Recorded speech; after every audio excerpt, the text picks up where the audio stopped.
బాసర సరస్వతీదేవి అంటే నా స్కూలు అదంతా అక్కడనే చదివినమ్మా. ఆ తల్లి దయ, నేను ఈరోజు ఏం మాట్లాడినా కూడా ఆ తల్లి నాకు పెట్టినటువంటి భిక్ష ఈరోజు నేను మీతో మాట్లాడుతున్నది. ఎందుకంటే నేను చేసిన దానికి ఈరోజు నేను మాట్లాడుతున్న దానికి సంబంధం లేదు.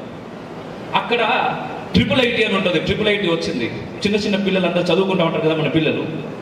దాదాపు 10 సంవత్సరాల IIITలో 25 మంది పిల్లలు ఆత్మహత్య చేసుకున్నారు. 25 మంది విద్యార్థులు.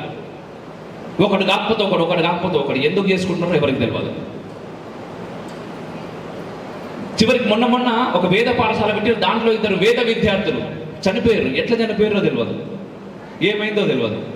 గంగా హారతి అంటారు, గంగా హారతి ఇస్తారు. పక్కకు చూస్తే మనమే గంగల చెత్త పడేస్తాం. గంగను ఒక దేవత లెక్క చూస్తాం. ఎంతవరకు చూస్తాం? మొక్కేదాకా. మొక్కినమా అయిపోయింది, ప్రసాదం పెట్టిందా, చిన్న దొబ్బ కూడా మనకు తీసుకోవడానికి ఓపిక ఉండదు, అన్నే పడేస్తాం అదే గంగల. మనం మారాలి తల్లి, మనం మారి మన పిల్లలకు మనం చెప్పాలి.